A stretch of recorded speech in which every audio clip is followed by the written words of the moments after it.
broadcasting live out of a basement in Appleton, Wisconsin. You're tuned into Fox Cities Core on WCZR Code Zero Radio. We're the show that gives you an opportunity to call in and be a part of the show.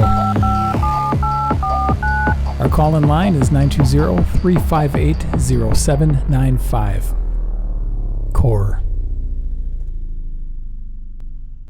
Really excited about today's show. If you joined us a few weeks ago, you would have seen photographer Dave Jackson from Jackson & Company, and I'm really, really happy to let you know that he's back to co-host today's show. Dave, how you doing? Great. Thanks for having me. How does it feel to be back in the saddle after a few weeks? Love it. This might be a regular thing for you. Might be. Let's do it. Well, let's talk quickly. So Jackson & Company, it's a great kind of one-stop shop for photography and video stuff here in Appleton. Where are you located? So we're down in the Edison Center, which is in the Flats, 101 West Edison Avenue in Appleton. Awesome. And if people are looking for photos, how can people engage with? Just usually social media is great. Also my website, davidejackson.com. And we just do, majority of the work that we do is commercial advertising work, but I do quite a bit of band and musician work as well. So awesome. I'm the guy. That you are. And let's get on to the guest, the main man today. My next guest got involved in the music scene by being a rock photographer. He's taken photos of Metallica, Tool, and Motorhead, just to name a few. He currently hosts MEATMAN Chronicles, a story slam once a month up in the Green Bay area. I'd like to welcome Marty Sosnowski to Fox Cities Core. Marty, how you doing today? It's an honor to be here at Code Zero Radio. We're here in the studio. This is so awesome. And I want to thank you for what you do for our community and the music in our community. Since I've learned about this radio station, this is awesome. It's an honor to be here. Well, thank you. That's very nice of you to say. And you've got a busy day ahead of you because you've got a story slam coming up tonight, which I do have a story slam tonight. We have another story slam tonight in Green Bay at the Cheesecake Heaven, right? It's on Oneida Street, 2075 South Oneida Street, just a little block and a half down from Lambeau Field. What is a story slam? A lot of people don't know what a story slam is. A story slam is a gathering of people in the community that come and tell stories, true stories about their life from their community. So I pick a theme every month. We gather together to tell stories, and then we have prizes for first, second, and third place, and all kinds of fun games we play for people to win prizes. And it's so much fun. It's so much fun. If you want to learn about your community, come to the Story Slam. Come and tell a story. It's so awesome. I got to attend last month, and it was a lot of fun. I went up there with my wife, and just heard lots of stories. And I want to get into how the Story Slam, how you got involved in that. But first of all, let's talk about how you got involved in the music scene. It's one of the reasons that I do the Story Slams is because I have had the greatest life. I've been such a lucky person that it's hard to believe, because I'll try to make it as short as I can, but I spent my junior high and high school years is when we moved to Appleton, Wisconsin, which was in the late 60s we moved here. Ended up, I wasn't doing well. I didn't fit in. It was just one of those kind of things. I was an outcast kid in those days, and it didn't go well for me. Ended up getting kicked out of the Appleton public school system in 1974 when I was a junior in high school. I skipped the whole year of school almost before I got caught. It's an incredible story, too. and they ended up kicking me out of the public school system, which is hard to get done in those. I mean, it's hard to get kicked, but I got kicked out. And ended up at Xavier, which was another fiasco. You take the outcast kid and put him into a Catholic high school, but they took my parents' money, and so they took me in, and it was a total disaster.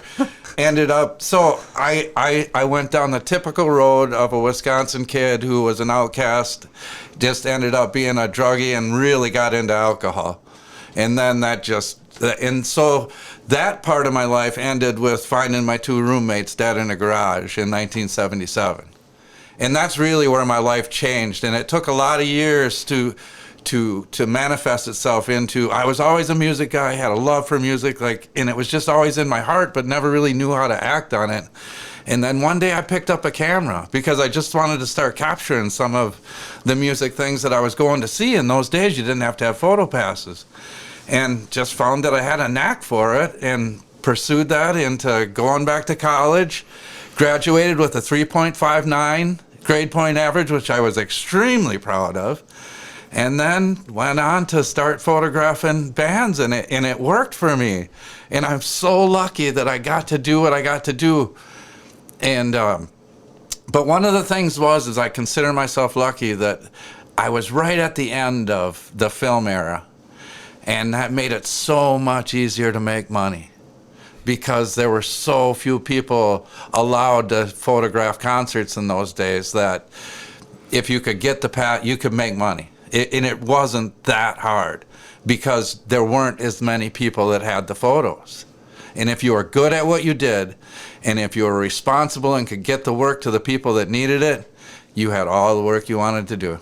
So were you learning on the fly, or how did you learn? I'm guessing the first few shows that you shot were bad because you're dealing with different lighting and things like that. Yeah, I kind of learned the craft before I went to college, in a way. I started out working for Zivko's Ballroom. I think that's kind of what you have to do, though, is sort of like sweat out that craft a little bit. You know?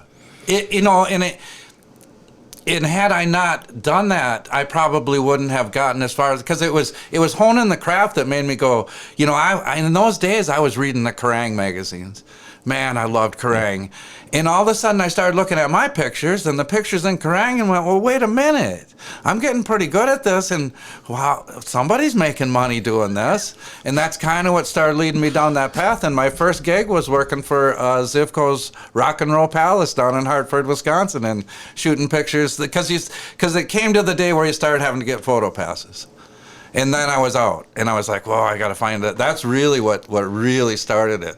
Because I had to figure out how to get photo passes. I think that's like a different landscape these days, shooting bands and access. Because some of the shows I've been to, it's just like there's like 20 photographers in the pit. Yeah, it's so different now. It's so different. Yeah, I think back then maybe you had to work a little bit harder for those passes, or you did, because they were very limited. Yeah. Very limited to what you could get. But so I just went to Zivko's and asked them. I had started showing them some of the pictures I was taking, and were they interested in giving me a job shooting pictures for their walls of the club, and that was kind of how I first got started. And my very first gig from them was a Motorhead concert. And it was the Orgasmatron tour, and it was the Cro-Mags and Motorhead. And I could have quit right there. I could have quit right there and just said, that's it, I've done, what more could I want to do? It was so awesome to be there in those days and witness the Cro-Mags were a bunch of teenagers. Yeah. I am jealous of your path and your career, the stuff you got to see. I was a lucky guy, yeah. I really was. So how long did you do the photography? Well, really, from starting then till, I ran, which was, I think the first shows I did for Zivko were probably in about 81, 82 maybe, something like that. And then went all the way through, 2001, 2002, but the bulk of it was really through the 90s where I really made money, where I was working hard. I was living down in Cincinnati, and there was money to be made, and the alternative scene had just exploded, and I was working hard and doing a lot of work. And it's one of the things that I also like to tell people about. As lucky as I was, and as much fun as I had, and it was something that I understand about what Dave does, is no matter how much fun that is, it's still work, and it's still, if you don't work hard, you're not going to get anywhere. And I'm sure that people who play in bands, you know that. Yeah. It's way harder work than you ever think it's going to be, but wow. 10,000 hours. What a lot of fun. That's a lot of hours. 10,000 hours plus a little bit of talent equals luck. So my mentor always said. You got to have the talent. You got to put in those hours, and you got to, it doesn't come easy. It never came easy for me. When I started, I struggled. I'm sure you felt the same way. Absolutely. You were just like, you don't know what the heck you're doing. You don't. And you don't know where your next paycheck's coming from. It's not like you're working for a company that you're going to get a check next week. It's like, well, still that way for me to this day. And in my day, I had to find the shows, set up the photo passes myself. So it was so much time on the phone in those days. And in those days, I'm aging myself again, but you were paying for long distance phone calls and stuff like that, and all that stuff, talking to people. It was really kind of crazy. So how did you go about finding like the publicists to contact for the photo passes? You know what? It was one of the things that was kind of unusual about the business, that I never was like this, and it's one of the reasons Dave and I are so similar in this way. All the photographers that I would talk to, nobody would tell you who to contact, what to do. I went to college. The guarded secret. I went to college, and I just learned through trial and error. And if you have the talent and you work hard enough, you'll figure it out. And you'll start building relationships. Yep. The relationship aspect of it is huge. It was. It was huge. Once you have relationships going, yep. People, they're your allies, and yeah, they're going to help you out. And I think that was almost even more so true in the film days, because from the time that I took the photograph till it got on the person's desk that wanted it, it was days, no matter how fast I got it done, because I had to go to the darkroom, had to get the photos printed, get the right stuff done, get it in the FedEx box and send it to the people, and they had to get it on their desk, and hopefully they were happy with it. That's completely beyond my scope. like my clients are like, can I have this in like 45 seconds from right now? It's the world we live in. We might have some people watching that are wondering, where did the name Meatman come from? Oh, yeah. Yes. Well, I'll try to condense this down as quick as I can make it. But the Meatman actually was born right in Green Bay. And it was in I can't remember the exact year, 80-something. And there was a famous concert of Metallica, Wasp, and Armored Saint that played at the old Carlton West in Green Bay. And in those days, man, I mean, I was in my early 20s, and I was just really in, and I wanted to see Wasp so bad. This was their first American tour, and I'd been reading all the Kerrang magazines, and here's Blackie Lawless with these steaks hanging out of his mouth and blood flying everywhere, and I'm going like, I can't wait to see these guys. Then they got wrapped up in the PMRC thing, and clubs said that they wouldn't let them bring raw meat to the shows. But I really didn't think that they would actually follow that rule. So I went to see them, and I'm all ready, and there was nothing. And I was so disappointed. I was like, are you kidding me? And my friend Shane Krueger from Appleton Imports and my brother were standing right next to me, and we looked at each other, and I said, you know what? The next time we go to see these bands, we're bringing our own damn meat with us, and we'll show them about throwing meat. And it took quite a few years before I ever did it. I think it was like a 10-year span. It was in the 90s when I was working down in Cincinnati, and I see Wasp was coming to town. And by this time, I hated Wasp. But I called my brother up, and I called Shane up, and I said, hey, remember what we said we were going to do? I said, they're coming to town. And so we went, and we threw meat at them. and that was the Meatman was born. Is that you were like kind of organizing sneaking in meat? Oh yeah. If we would have had the internet in those days, the Sin City Meat Throwers would have just been like the biggest group of rock fans that there ever could have been, because we ended up probably having about 100 people around us that were totally into what we were doing. We would go to shows, and we would pick and choose shows. It wasn't like we did it. I had to be careful because I was working in the business, and I also had some ethics in journalism, like, you don't want to be the story that you're covering. You can't do that. I can't go to a show and make something happen and then cover that like it was news because I did it, So I had to be pretty careful. And for a long time, even the people that I was working for at the magazines, local magazines in that area, didn't know that was me that was coordinating the meat throwing. But yeah, I used to carry 2 tripod bags around with me. And I never had a tripod in my life, but they were stuffed full of meat, and I would bring them into the shows with my passes through the back door and then distribute the meat to all the meat throwers that were in the crowd. We had so much fun. We had so much fun. How did the bands, how did they react? There was the total plethora of things that could happen. There was people that hated it, and one of the bands, but there were bands that just totally embraced it. The Toll was a band out of Columbus, Ohio, that was signed to Geffen Records, that they just loved it. They had a in their practice area, they had a butcher's thing of a cow so they could identify cuts of meat that were getting thrown on stage. And one time they started their tour in Cincinnati, and they were touring with the Ramones, and they asked us to bring the meat in the packages so they could pick it. So they brought coolers out on stage, and then we would throw stuff, and the roadies would go out and get the stuff and throw it in the coolers, and then they took it on the road with them so they could to feed cook. themselves. Yeah. But then there were bands that hated it. Another band that you may have heard of, the Royal Crescent Mob. They were a band out of Columbus, Ohio. We loved throwing meat at them, and their lead singer hated it, but the other guys in the band loved it, and it became a real. They used to. There's some magazine articles that they wrote about us that, so it was all over the place. And then probably the greatest band was a band called the Foreskin 500, a punker band out of Denver.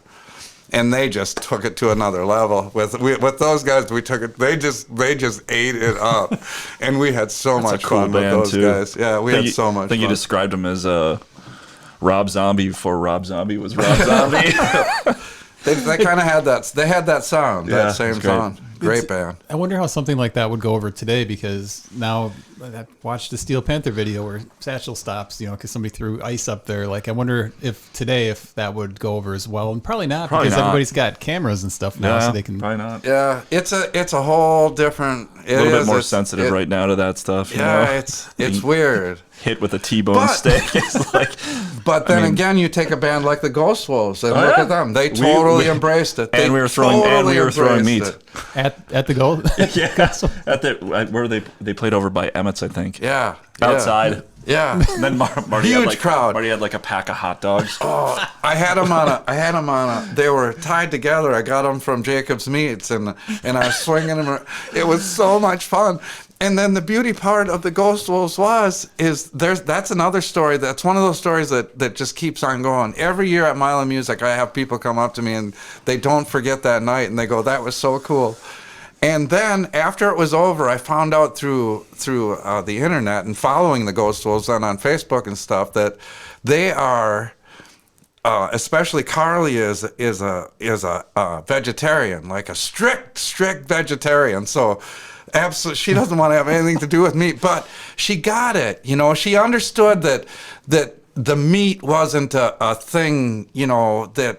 It was a punk rock thing. Yeah, it was just part of the culture. Expressing yourself more than it was anything.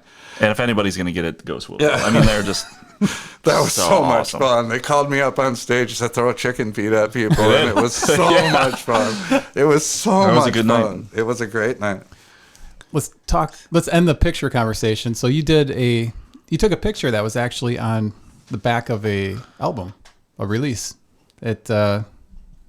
David Chastain? Yeah, David Chastain. I used to do a lot of work for him. Yeah.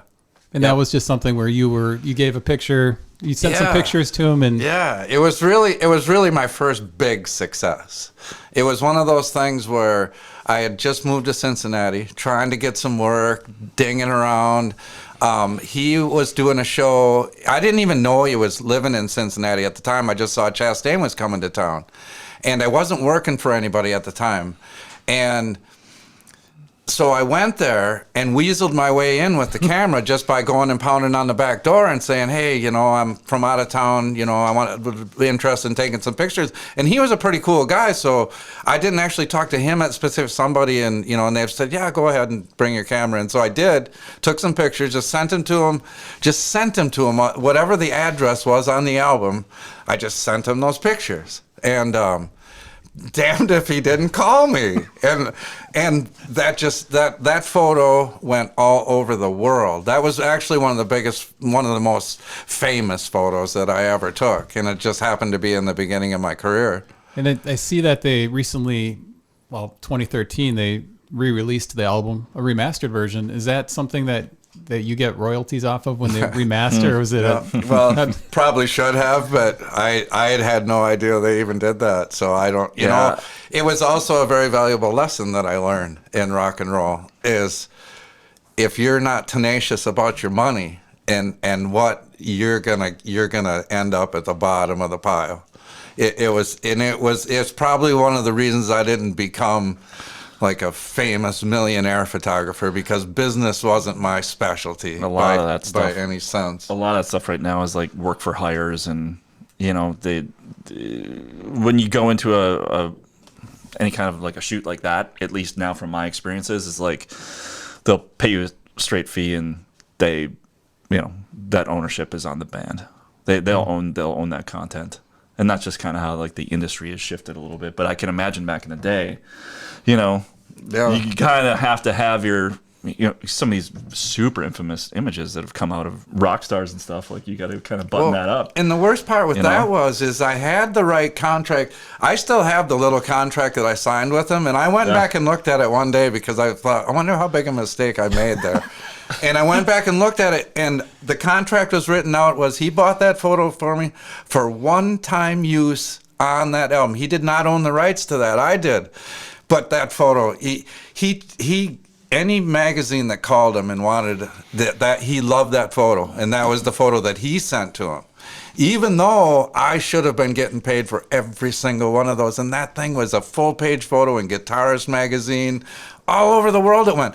And I didn't care. Yeah, I was just going like, holy, look at this. It's, you know, it was so cool in those days. But I did several. I also did I did an album cover on Geffen Records for the band called The Toll. Did various album covers on, you know, smaller, more independent bands. So I did lots of that. But mainly it was magazine work. Selling photos in magazines is what I mainly did. I find it fascinating, like you're talking about the one use. Just going to a case study in utero being, you know, recorded by Steve Albini. He did a contract, a one-off. Yeah. He got like a couple $100,000, and the album did really well. It got, you know, re-released. It's almost, I don't understand why photos are different because, I mean, it's just people think, especially right now, people think, well, it's just a camera. What does it matter? But you know, there's a lot that goes into creating that content. You know, and that's why I think a good contract is always the one thing that really helps things out, or your usage or whatever. But again, a lot of the music industry is like the band just kind of, because that stuff, a lot of the bands I work with, those photos, like for, you know, Panther, for instance, I'm going to take photos, they're going to use them for t-shirts, they're going to use them for album art, magazine, that it's just going to go everywhere because they want to create all that content and just have, you know, be able to present that out there and promote the band and the album or whatever. And I understand, but for me, it's like, you know, I don't make a huge fortune from working with all the bands. I love it, you know, and I think that's kind of where Marty was at too. Is at the time is like, I don't think you have to get really, really like rich on something as long as your heart is rich. You know what I mean? Absolutely. I tell people that all the time. I'm the richest man in the world, and that's not because I have any money. It's because I've had the greatest life. I lived my life the way I wanted to all my life, and I'm lucky in that respect. My father was the one who taught me that. He taught me. After I quit drinking, and I was just doing photography as a hobby and the Zivco's thing and all that, I was working at Nina Foundry Company, and that was kind of where I sobered up at. And then I enjoyed that work. I enjoyed working there, all that kind of stuff. I enjoyed that super industrial melting metal and all that kind of crap, but I also didn't see a future there, and I was wondering about, and I was talking to my father about possibly going back to college and becoming a rock and roll photography. And he said, you know what? He said, you're going to get one chance in your life to really do what you love. And he said, that foundry is going to be there 50 years from now. And he said, you can walk right back in the door and go right back to work if you want. He said, I'm not going to tell you what to do. But he said, you aren't going to get many chances to do what you love. You got to put one foot through the door. And like Dave said, for me, it wasn't even about making money. It was just that I wanted to be in the music business, and I wanted to get laid a lot, and I wanted to not have to pay to go to concerts. And I had to do, and it was really because of photo passes that really kind of drove me in the business. end of it. That because it got to be so tight that you had to have pre-sales kind of your photos. When you started talking to publicists, like, well, I'm working on this for this magazine or that magazine, and they could call and check if they wanted to, and all those kinds of things. So it that's where and then the money just was. Just was part of it.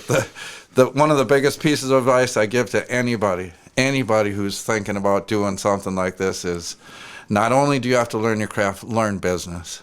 Golly, do I wish I had taken some business classes in college. I feel like that's the most of what I do these days. I do more business than actual camera time. It's and so computer much. time. It's so much of. It's important. But and one thing I want to talk about a little bit about my life in the music business is I have these great stories about I got to meet David Bowie, and I got to meet Chet Atkins, and I got to meet Ozzy, and all that stuff. And people always want to know, like, wow, that must have been insanely cool. What's the greatest things that you can remember from about that? But it wasn't the superstars that I have the biggest memories of. It was the smaller bands.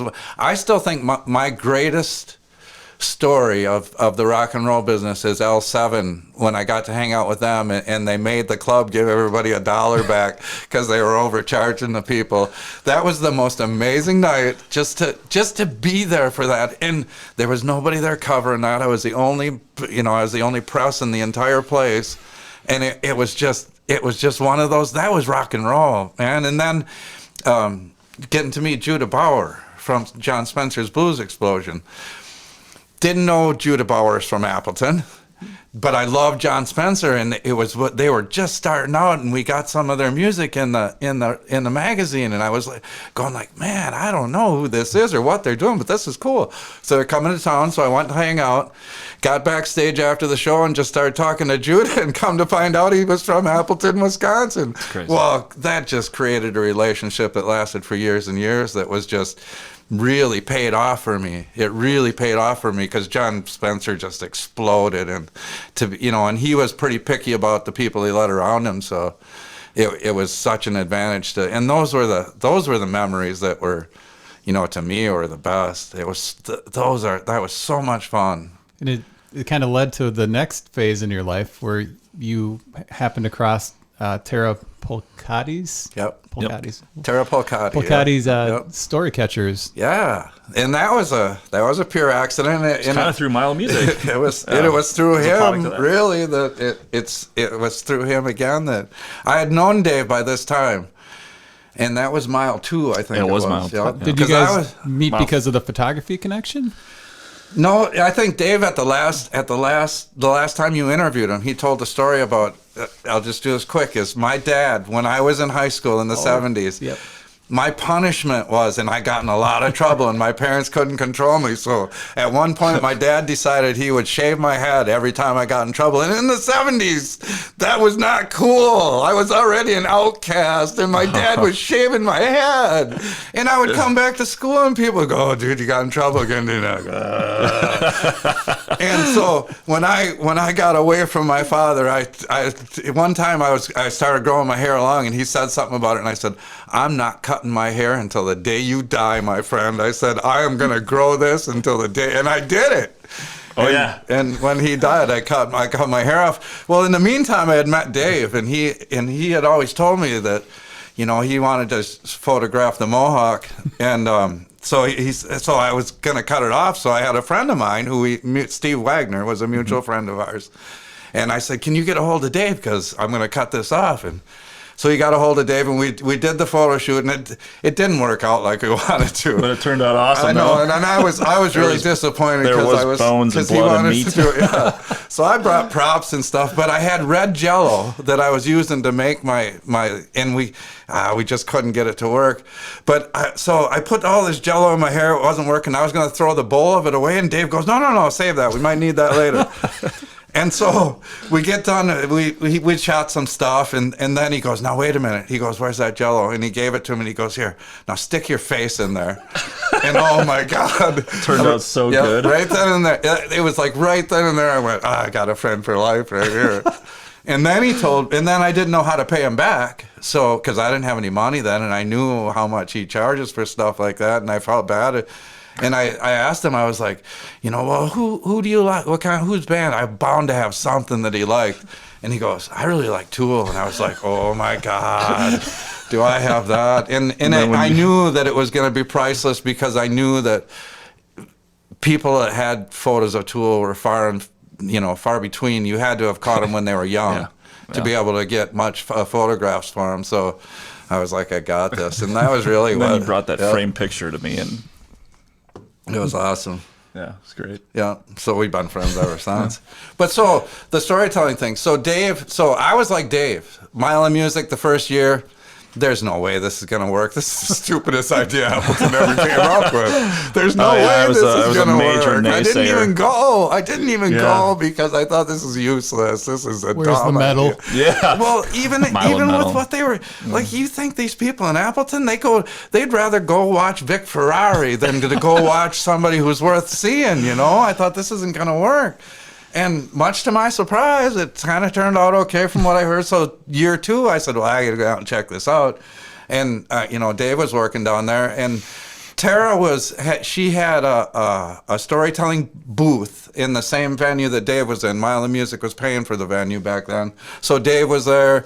Tara was there. John Adams. They kind of had this space for people to relax and all that. And it was a cool space. And once again, Steve Wagner, my friend, he had knew where Jackson was, and he had went in there to see him, and he came and got me and said, they got a storytelling thing down there. He goes, you gotta, because I've been telling these stories to all my friends at parties. So I went down there. She just had like a phone booth thing set up that she was recording just stories of people from Mile of Music, and it was just a real simple. So I walked in the phone booth, and I was standing there. I was really excited about telling a story, and I'm standing in this booth going, well, I don't know. This seems kind of weird, what there's nothing to feed off of, and what story. So I asked her, I said, would it be possible for me to tell it to some people? And she was like, sure. She said, come back in a half an hour and I'll take the mic. So she took the mic out of the booth. She just set it up out front. She was recording it. And so I came back, and Dave was there and a couple other people. And so I just went out on the sidewalk and got a bunch of people and said, hey, does anybody want to hear some stories? I'm going to tell a few stories. And I got about 10 people in there and started telling stories. And you never stopped after that. That was kind of the beginning of it. And then Tara, she came up to me right after that and said, well, where are you doing this at? And I'm going, doing what? And she goes, telling stories. And I go, I don't know, at parties and stuff. And she goes, no. She goes, well, where do you... She thought that I was some kind of, that I was actually involved in the storytelling business already. And I wasn't. And I was like, well, what is there for story? And she goes, go home and Google storytelling in Wisconsin. And that was, the floodgates. Yeah, it opened the floodgates after that. Well, then you got involved doing some stuff down in Madison at Story Slam. Was that prior to Dave's setup at Mile, where you gave kind of like a presentation? Let's see. Yeah. It was the first thing I did was Google storytelling, and then like the next weekend there was the storytelling festival in La Crosse, which I had no idea, and it's been going on for forever. So I went there and checked it out. Saw some guys who were telling stories in story slams, which I'd never heard of a story slam, but these guys were doing, and I'm going like, wow, this is pretty good. I can do this, So I went and talked to one of the guys about story slams, and he was telling me all about, and he was the one who sent me down to Madison, where there's huge storytelling, crowds down there. And he advised me of one to go to that was low-key, kind of like mine, not a lot of pressure on time and all that. And I went there. And so then I got started in that.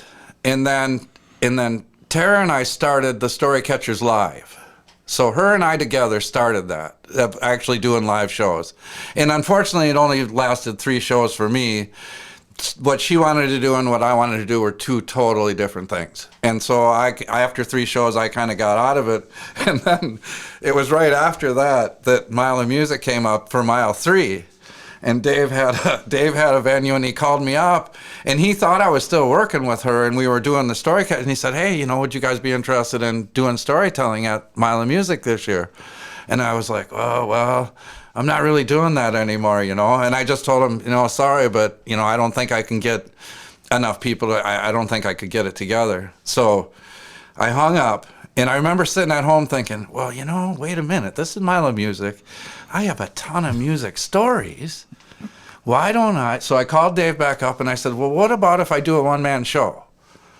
Yeah.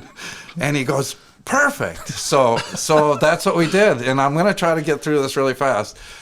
So we did it. We get it all set up. I have what I do, and I still do this is like I'll tell a story about Motorhead, and then I have a photo of Motorhead from the night of the story that I can give away to somebody in the crowd. So I picked 4 people. I called it the 4 Dead Rockstars, and I did a story on Lemmy, David Bowie, Scotty Weiland, and Chet Atkins. And these were all people that I met and all had interaction with, and I had photos from the nights that I met them. And so I get down to his venue that night, and it was in the old crematorium thing or whatever that is. Cool venue. Yeah, it was a cool venue. So I get there, and the show's going to start at 7, and I'm down there, and I'm all set up, and there's 2 people sitting there. And I'm going like, oh my God, what am I going to do? And Dave's upstairs doing something. All of a sudden, he comes running down the stairs. He goes, can you hold off? Because he goes, friends are coming, but they can't find the venue. And I'm like, no problem. And luckily, I had the same problem. I had lots of friends. So eventually, we had, 30, 40 people in there. Yeah, and it turned out to be really good. But I can remember sitting there going like, what did you get yourself into? How am I going to stand up here? It's like the basement of this warehouse, same place where Tommy Stinson from The Replacements played in that base. Like fire code completely out the door. Yeah, it was a cool show, and that was like that kind of showed you that there are people out there that are interested in hearing stories and telling their own stories. So it's really cool. And then it really every year except for last year because I was on vacation for Mile of Music, we've done something, and it's built every year into going out and doing it at venue, starting my own show. So, what drove you to start your own show? Was it just kind of maybe having something that's more regular than Mile of Music? Well, kind of, and to keep it simple, I got sick of driving down to Madison to go to storytelling shows all the time. So it was kind of like, but really, it was. I wanted to bring that type of show to this area because there is nothing. I mean, even Story Catchers was not what I'm doing. For people that aren't familiar with like story slams, can you explain like what people should expect if they show up to a story slam? And do they have to tell a story if they go? Yeah, well, absolutely not. You don't. That's one of the beauties of it is really coming to this type of story slam where you're telling true stories about your life.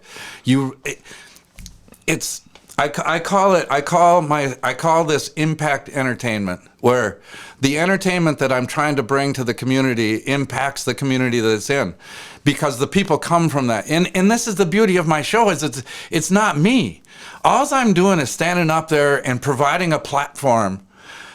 That's the great thing that I love about story slams is the entertainment comes from the crowd. It's who shows up. It's who walks through that door and tells a story is what kind of night you're going to have. You have no idea what's going to show up. And I've seen, just being at the show, I've seen some people being able to tell stories has changed their life because they are able to get something out of their, that they've had inside them for so long, or it's healing, or it's...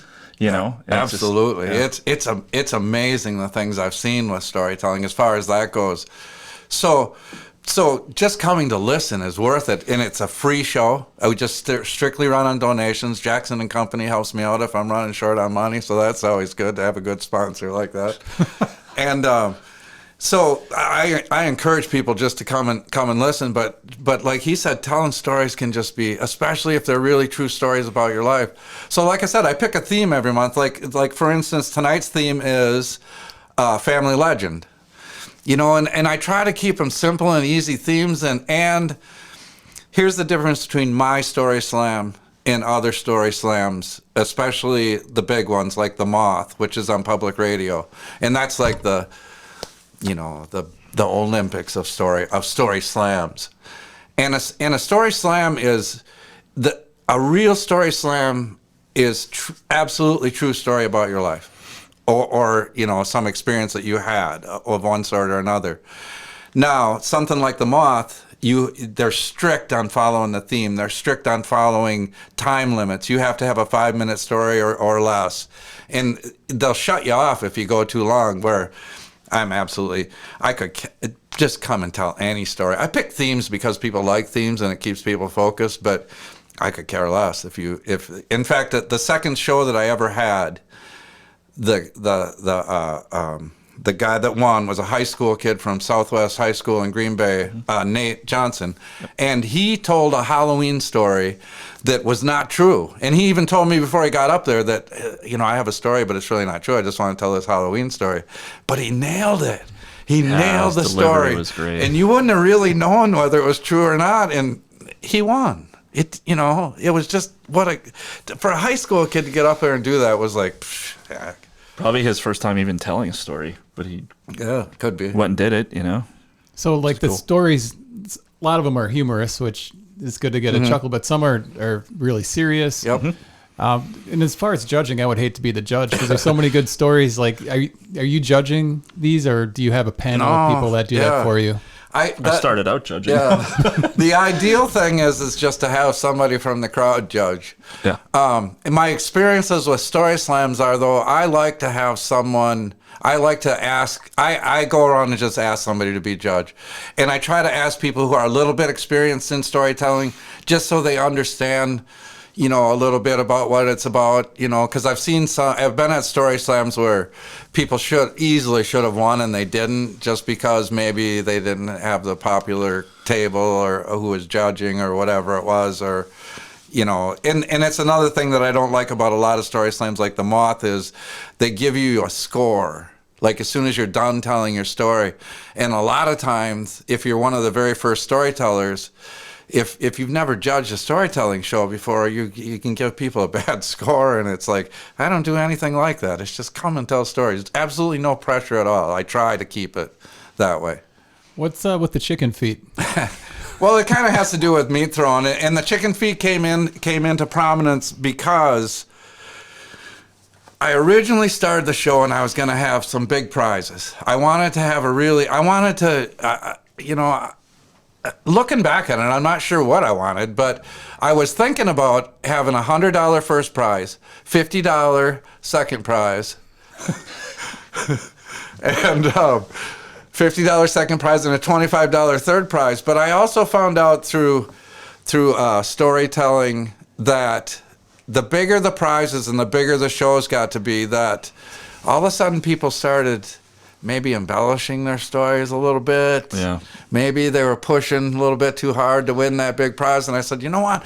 I have to come up with something that is so cool that people really want to win it, but it doesn't have that monetary value. And we have 2 trophies at my house, all because of my wife. Yeah. And I came up with the Who's Number One Now Chicken Foot trophy. Which also, the chicken foot goes back to at Mile of Music, the chicken foot throwing contest that Marty and I have every year after the storytelling event, which is who can throw a chicken foot the farthest. Yeah.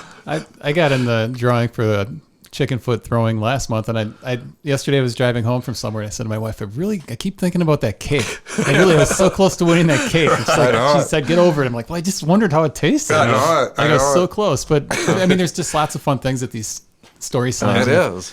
I think some people might be a little intimidated, like, well, I'm going to go there, people are going to pressure me to tell a story, but it really isn't like that. It's a really fun night out, and it's a great. You get to hear a lot of stories, you get to laugh. And like I said, for me, it was so important to make sure that it creates an impact on the community. So we do non-perishable food drive for the House of Hope.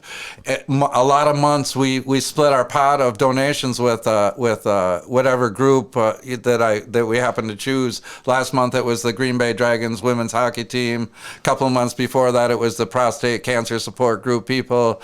So that's that's so much what it's about. But if you don't have my intention was too is that I don't want anybody not to come because they don't have any money. Or if you don't have to, you just come to the show. You don't have to bring, we will buy you drinks, whatever it is. I don't want it to ever be that kind of show where it's ticketed. It's always going to be free. My shows are always going to be free and just driven by donation. And it's gotten huge too. Yeah. I mean, it's just the only thing I'm disappointed in this northeastern Wisconsin and running this show there is I need diversity in my show. I'm still looking to attract that diversity that we need. That's the only real disappointing thing that there's been for me so far, but I keep working on that. Question for you, Marty. Have you ever thought about doing stand-up comedy? I know that some people think that sometimes storytelling is stand-up comedy, but if you come to the shows, you'll learn because you'll hear such serious stories, and that's what really attracts me to stand-up comedy. Here's what I don't like about stand-up comedy. What I think the difference is between the two is stand-up comedy is taking something funny, usually for most comedians, it's something that they've experienced or somebody else's. It's a little funny moment, and then they just build on it with a bunch of stuff that's really just to make it funny, just to make it as funny as possible. And I don't do that. I mean, you throw in little zinger lines but the story that I tell is absolutely true. And I heard a storyteller once say that he thought the big difference between storytelling and stand-up comedy is stand-up comedy, you end with a joke, and storytelling, you start with something funny. And that's very true, unless it's a very serious story. But I have heard stories that will just silence an audience, and they just are riveted on what those people are thinking. So stand-up comedy, I don't know. I mean, I know I could do it, but that's not what I don't know. Do you have any tips for people that might have never told a story that might help them if they're thinking about telling a story at a story slam? Yeah, well, here's the biggest, and it's something that people really don't think. Story slams are telling true stories about your life. So I consider that to make it a lot easier because you don't have to memorize something that you wrote because it's your experience. All you have to do is stand up there and tell your experience. Every time I tell a story, I very rarely tell it exactly the same every time. You forget stuff, but it doesn't matter. It just doesn't. If it's a great story, it doesn't matter as long as you've got the basis of the story built. And the other thing I tell people is to keep it short, which I don't do enough of, but just keep it short and tell a great story. And just tell the truth. That's the easiest part to me. You guys are planning something for Mile Music this year that sounds a little special? yes. Yeah, that should be fun. It's another thing with Dave is after I met him, it was years after I met Dave, probably at least, I don't know, 2 or 3, 4 years, and I don't know how Shane Krueger's name came up, but somehow it came up between us. Yeah. And he's like, well, you know Shane? And I'm going, are you kidding me? And I go, you know Shane? And he goes, oh, heck yeah. He goes, and Dave used to be a Grand Chute cop, so he goes, I've known Shane since that. I was like, oh, man. Yeah. And that started us down a whole nother rabbit hole I was friends with Shane for 26 years, but Marty, oh my God, how long? I would have never been in the music business without Shane. Really, him and I were. He was when I met Shane, it was like I met it was like I met my brother that I never knew. We were both into music at the time. He used to have a tavern in Kimberly called the Rock and Rye, and I walked in there and he was playing a band called Legs Diamond, which I had never heard anybody play before, and there was only one other person I knew that knew who they were, and I just went in there, and that just started a connection that in him and I, the thing that we became such good friends was because no matter what concert I would want to go to or whatever, Shane was the guy that you could always depend on. He would if he said he was going, we were going. There was no ifs, ands, or buts about it, and we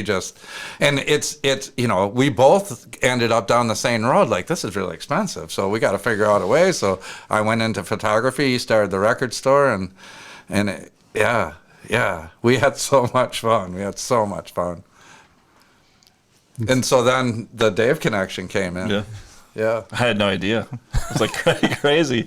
It was really crazy. And then he knew a lot about Shane, and so Shane and I, I'm not gonna. I tell true stories, and I don't back down from the truth. And no matter how much his family might not like me saying some things, there was a lot of addiction problems that we had in our lives, and at one point I had to walk away from that, or I was going to be in big trouble. And so we spent a lot of years apart that we didn't, and it was hard. It was harder on him than it was on me, I think, because I was recovering and I was getting better, and so I could see the advantages of that my choice was a good choice at the time.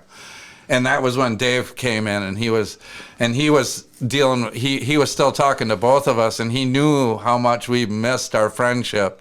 Well. And eventually, he as you know from last year, got us back, or 2 years ago at Mile Music, and we reunited after about 10 years of being apart. Yeah, that was really important for me that you guys could reconnect. Yeah, it was. And like I said, it's one thing I want to tell people too is, man, if you have the addiction problems, get them taken care of if you can, because as most of us know, Shane has now passed away, and I don't know the details behind his death or whatever it was, but I know that his life took a toll on him, and we all know that. Everybody who knew him and went into that store knew that he had his good days and his bad days, and it was getting worse as time went on. And so, get help, because, it's such a shame that he's not around anymore. But so this year we're planning on Milo Music. We are going to do a true celebration. This man needs a true celebration of life. He was somebody who really drove the music scene in Appleton for a long time. And he was, special person. He was kind, and just he was. He helped out anybody, and he needs a true celebration of life. So we're working on that. It's gonna be it's gonna be something this year, isn't it? Yeah, it is. We're gonna make it really special this year. He deserves that. He absolutely deserves that. And I want everybody in this area to come down and celebrate his life. Come down and tell a Shane story. Everybody has them. Yeah, his legacy is just like unbelievable. I can't wait to hear more details about this. It's like I really want to pry, but I mean, do you know where it's going to be yet? No. That's usually dependent on what we can find for a space. And usually I won't know that until like 2 weeks before Mile Music. But even if it's at my studio, like we did this past year, then we're gonna make it a party. Yeah, and it's pretty easy to find. It was something that kind of sucks about Mile Music, is that we have to find our own venue and go down that route, and it sucks that you don't know what it's going to be until but it's every time it's worked out for us, and everybody who knows us can find the information on Facebook and whatnot just before the show, and we put it out there pretty extensively. So. Well, I think Jackson and Company, that your setup is something I look forward to every year. Normally something out of the ordinary happens there. It's like we're seeking it out. Needless to say, the predictability is always off the charts as far as not being predictable. So we always try to do something different and fun every year, and get new artists to show some of their stuff in our space, or absolutely. Marty will change it up with different storytelling themes or whatever, and we're gonna have fun. Make it big. This is gonna be a great year. You got to come and check it out for sure. And people want to check out the Story Slam tonight. It's at the Cheesecake Heaven up in the Green Bay area. Yep. You've got a Facebook page where you have the events on. It's MEATMAN227. Yep, MEATMAN227 on Facebook. Please, as everybody knows, if you go and like the page and follow the page, it drives business so much. It drives the Facebook business so much better. So for anybody, please go to the page, like the page if you can, and you'll find out all the information about the shows for sure. And another thing I want to bring up quick before we end all this is I want to thank all the people who support me. Jackson and Company's been with me since the start of this. The Cheesecake Heaven, who puts on our show in Green Bay.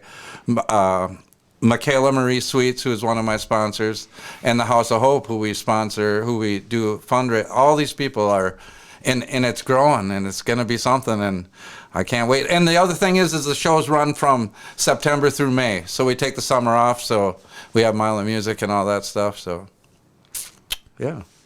Lots of great stuff on the horizon, and a great body of work that you have done. You've lived a very interesting life so far, and with obviously a lot more to come. So Thank you for joining us today on the station, and hopefully you'll come back sometime soon. Oh, man, I think we should come back and tell some rock and roll stories. What do you think? That would be great. I think we should. I think I can bring some pictures, and we for sure. And like I said, I appreciate this. I love what you're doing. For everybody out there listening, go get the Code Zero app and start listening to it. It's a great radio station, except that he's got to play some more John Spencer's Blues Explosion. But other than that,